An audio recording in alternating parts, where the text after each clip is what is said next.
மத்திய கிழக்கில் போருக்கு தயாராகிறதா அமெரிக்க விமான தாங்கிகள்?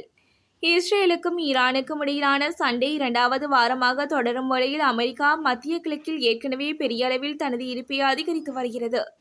இவ்வாறு மத்திய கிழக்கில் அமெரிக்காவின் 2 விமான தாங்கி கப்பல்கள், 9 அழிப்பு கப்பல்கள் மற்றும் பல போர் விமான பிரிவுகள் கூடியுள்ளமையானது இஸ்ரேல் ஈரான் போர் அபாய தன்மையை வழிபெற வைத்துள்ளது. இஸ்ரேலுக்கு ஆதரவாக அமெரிக்காவும் ஈரானை தாக்குவதாக அந்நாட்டு தரப்புகள் குற்றம் சுமத்தியுள்ளன. ஈரான் தெற்கில் வெடித்தது போர். சற்று முன்னர் ஈரான் மீது இஸ்ரேல் தாக்குதல் நடத்தியுள்ளதாக சர்வதேச ஊடகங்கள் செய்தி வெளியிட்டுள்ளன. இதன்படி ஈரானின் தெற்கு நகரமான பந்தர் அப்பாஸ் மீது தாக்குதல்களை நடத்தியதாக இஸ்ரேலிய இராணுவம் தெரிவித்துள்ளது. இந்த தாக்குதல் ஒரு ஆயுத கிடங்கு மற்றும் ஆளில்லா வான்வழி வாகனங்களை குறிவைத்து நடத்தப்பட்டுள்ளது. அமெரிக்காவின் ஈரான் மீதான தாக்குதல். அமெரிக்காவின் ஈரான் மீதான தாக்குதல் உலக சமாதானத்திற்கு நேரடியான அபாயம் என ஐக்கிய நாடுகளின் பொதுச் செயலாளர் அன்டோனியோ குட்டரஸ் எச்சரிக்கை விடுத்துள்ளார். அமெரிக்கா ஈரானை தாக்கியதை அவர் கடுமையாக விமர்சித்துள்ளார்.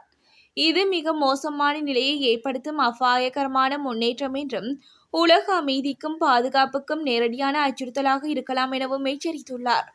சமூக வலைதளமான எக்ஸ் மூலம் வெளியிட்ட செய்தியில் குட்டரஸ் கூறியதாவது: ஏற்கனவே பதற்றம் நிறைந்த மத்திய கிழக்கு பகுதியில் இது மிக ஆபத்தான நிலை எனவும் இந்த மோதல் வேகமாக கட்டுப்பாட்டை இழக்கும் அபாயம் உள்ளது எனவும் கூறியுள்ளார்.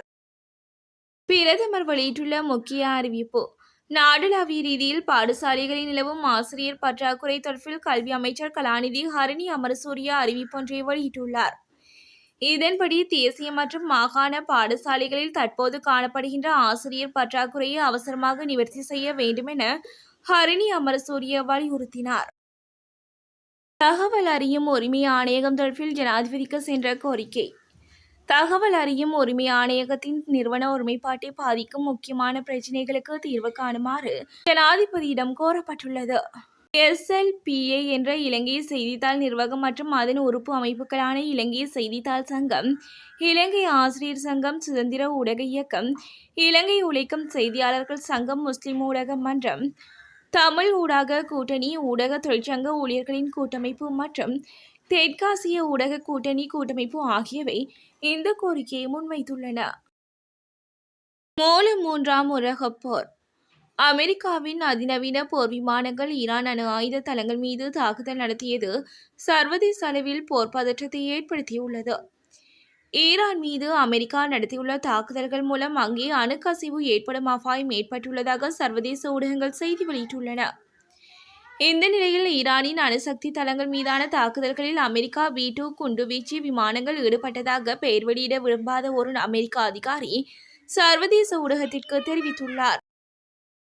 வானில் நகரும் அமெரிக்காவின் சூழ்ச்சி.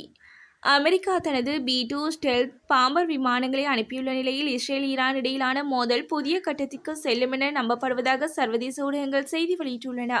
இஸ்ரேல் ஈரான் போர் 2வது வாரத்தில் நுழைந்துள்ள நிலையில் அமெரிக்காவின் B-2 ஸ்டெல்த் பாம்பர் விமானங்கள் மிசோரி மாகாணத்தின் விட்மன் ஏர்ஃபோர்ஸ் பேஸிலிருந்து புறப்பட்டு பசிபிக் கடல் பகுதியில் உள்ள குவாம் தளத்திற்கு திருப்பிவிடப்பட்டுள்ளது. இதை இஸ்ரேலின் பத்திரிகை ஒன்று உறுதிப்படுத்தியுள்ளது. போராட்டத்திற்கு சுமந்திரன் விடுத்துள்ள பகிரங்க அழைப்பு. யாழ் செம்மணி மனித புதைகுழியில் புதைக்கப்பட்டவர்களுக்கு சர்வதேச நீதி கோரியும் சர்வதேச கண்காணிப்புடன் மனித புதைகுழி அகழ்வை மேற்கொள்ளுமாறு வலியுறுத்தியும் எதிர்வரும் 23ஆம் திகதி தொடக்கம் 25ஆம் திகதி வரையில் செம்மணி வளைவு பகுதியில் அணையா விளக்கு என்ற பெயருடன் போராட்டம் ஒன்று முன்னெடுக்கப்பட உள்ளது.